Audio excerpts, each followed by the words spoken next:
اللي انت بتحسه جواك لما بتفكر انك هتحط حدود. صباح الخير والجمال على كل اصحاب مظبوط. صباحكم جميل ومعاكم مرجو، ومكملين في رحلتنا الشهر ده واللي بنتكلم فيها عن المحبة، وهنغوص اكتر كده شوية في تفاصيل عن المحبة وازاي احط حدودي برضو بمحبة وانا بحب الكل. اتكلمنا الحلقة اللي فاتت عن حب الكل، وازاي انك علشان تقدر تكون بتحب الكل محتاج ان انت تكون عارف اصلا شوية اساسيات كده، خلينا نقول سميناها اساسيات كده تخلينا نقدر نحب الكل. وكمان حاجة مهمة قوي، وهي ايه مفهومك عن المحبة للكل؟ لاني عمري ما هكون بقدر اكون حاسس مشاعر ناحية كل البشر في الحياة، ولا هكون قادر اني اكون في علاقة او في صداقة او في اي علاقة تربطني مع كل البشر. وبالتالي اكيد احنا محتاجين نختار ده هنعمله ازاي. فلو ما سمعتش الحلقة اللي فاتت اشجعك قوي انك تبعت لنا، وهنبعت لك اللينك بتاعها او هتلاقيها على الصفحة، ومحتاج تسمع الحلقة اللي فاتت لاننا بنحط فيها اساسيات ازاي نحب الكل. طيب هقول لكم حاجة واحدة منهم، عارفين كده اللي هو زي في الحلقات السابقة بس بجد يعني لو عايزين فكرة في الحلقات السابقة دي ممكن ابقى اعملها لكم، قولولي. صباح الخير صباح الخير مرمر عياد، صباح الفل عليك يا مرمر، صباح الفل على كل اللي بيسمعونا. هقول لكم حاجات من تعليقاتكم اللي انتوا قلتوها لنا على الصفحة، وكان السؤال بتاعنا ازاي تحط حدود بمحبة، يعني ازاي اكون قادر اعمل الحدود بتاعتي بمحبة. فابتسام كان رأيها بتقول ان الحدود تبقى مع الكل وفي اي علاقة، يعني هي شايفة ان الحدود تبقى في كل العلاقات. واعتقد كان قصدها ان هي الفكرة بتاعت المعاملة اللي هي السطحية او على قد اللي هو بيتعامل بيه او كده. برضو ابتسام لو بتسمعينا وضح لنا رأيك اكتر. كريستين كانت بتقول اقولها ببساطة في بداية اي علاقة، يعني تقول حدودها في اول كل العلاقة بوضوح شديد علشان نختصر. هي بتقول علشان نختصر وما يبقاش فيه يعني مشاكل بعد كده. طيب كرولوس عيسى بيقول ما اقبلش الاهانة واقول دي محبة. لا، يعني هو رأيه انه لا، ما نقبلش الاهانة ونقول هي دي المحبة. اوكي جدا، شكرا يا كرولوس، وشكرا لكل الناس اصحابنا اللي بيتابعوا واللي بيكتبوا في التعليقات واللي بيبعتوا لنا في الرسائل. فهقول لكم بقى احنا كنا ايه الحاجة، مش هقول كل الحاجات الاساسية، هقول لكم حاجة من الحاجات الاساسية اللي هبني عليها النهاردة حاجة. فمن ضمن الحاجات اللي قلناها المرة اللي فاتت فكرة ان احنا كلنا بني ادمين وكلنا خلقة ربنا، وده رغم انه بسيط قوي بس بيقول حاجة مهمة جدا. ايه هي؟ بيقول اننا متشابهين، اننا زي بعض، اننا بني ادمين. فده بيخليني احس بالتعاطف واني كلنا بشر، عارفين كده يعني الدنيا تمام، يعني احنا كلنا بني ادمين. اوكي، وفي حاجة بقى هضيفها النهاردة، وهي ايه بقى؟ وهي اننا بالرغم من ان احنا قلنا ان احنا متشابهين، واحنا كمان مش نسخ من بعض، فاحنا مختلفين. فاحنا زي ما قلنا المرة اللي فاتت ان احنا متشابهين وكمان احنا مختلفين.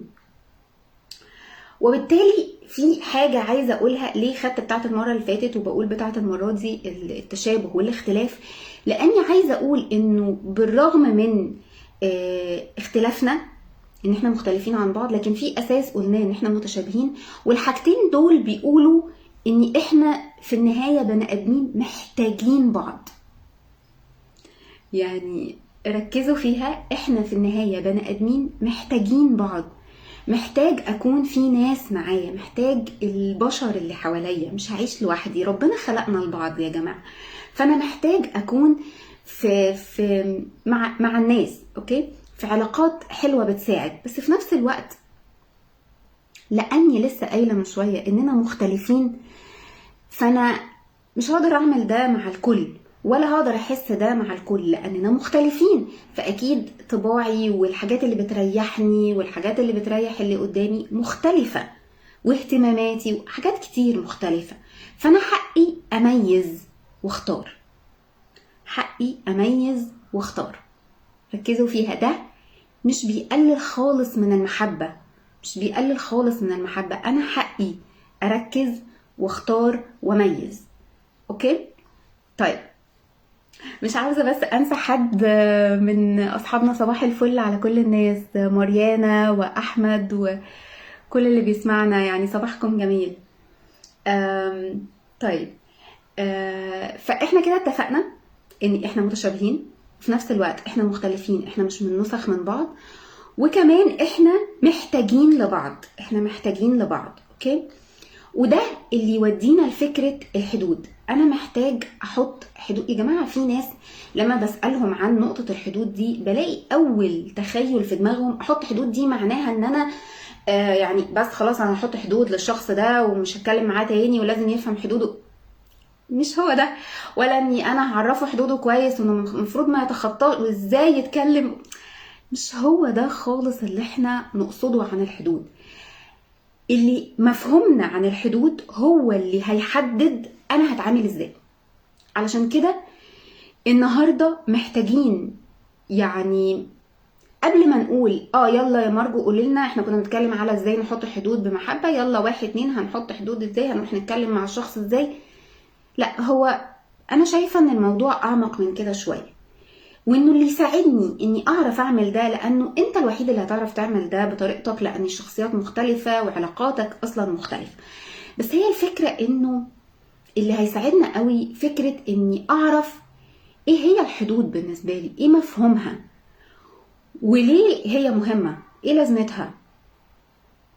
وهقول لكم سؤال في نهاية الحلقة، بجد سؤال يعني تقدروا تعتبروه كده، يعني هو المفتاح، هو المفتاح. هقول لكم السؤال ده في نهاية الحلقة، سؤال تفكروا فيه، سؤال كده تكتبوه في نوتة كده وتقعدوا تفكروا فيه وتكتبوه، ولو حابين تشاركوا ابعتولي على الرسائل. بس انا اللي بتكلم فيه، خلينا نتكلم اكتر في فكرة مفهومنا عن الحدود، لاني كل ما بفهم ده اكتر كل ما ده اللي بيشكل شكل الموضوع في العلاقات. انا هعمله ازاي، يعني انا هتعامل مع ده ازاي. اوكي؟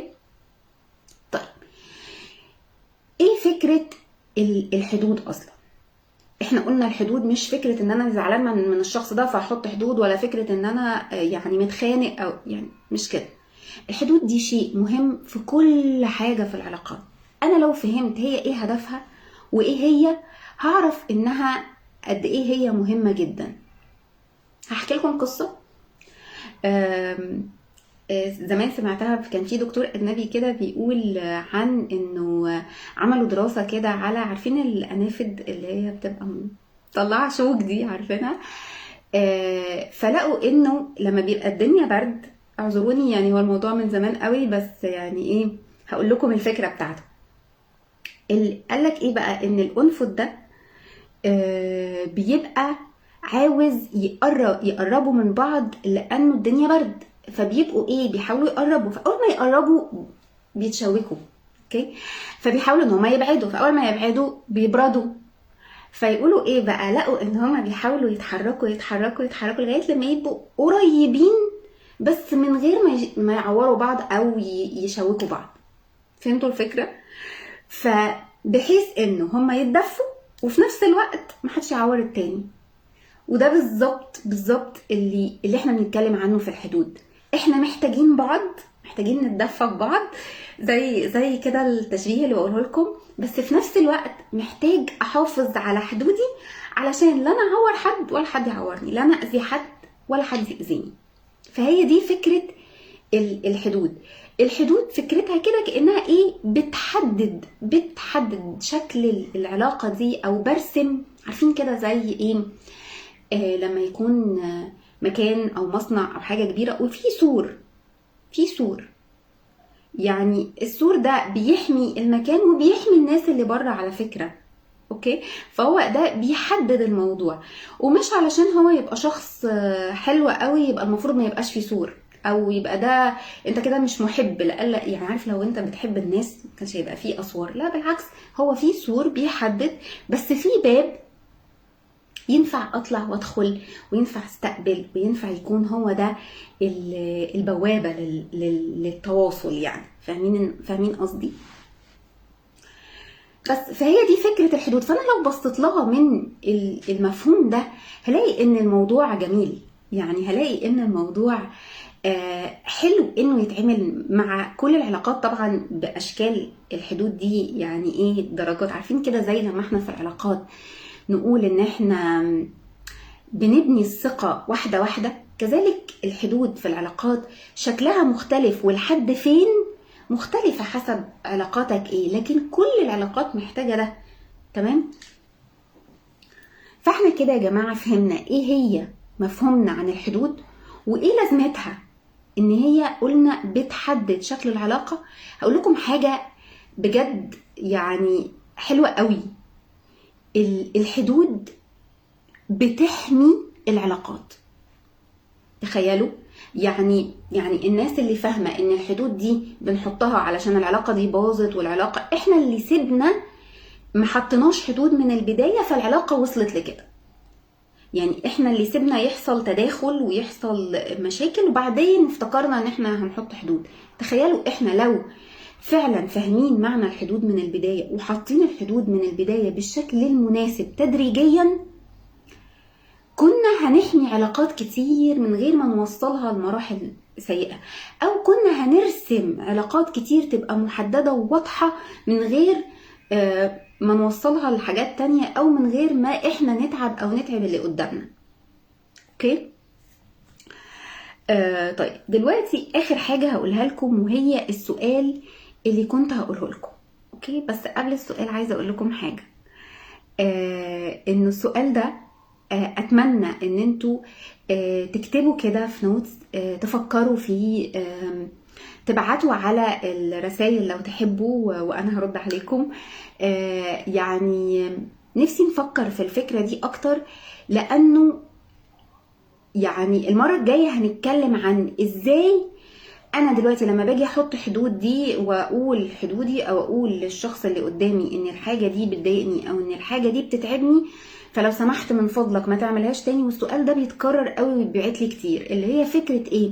فكرة ما انا بحاول اعمل كده ومش نافع، انا بحاول اعمل كده واللي قدامي ما بيسمعنيش. دي هنتكلم عنها الحلقة الجاية.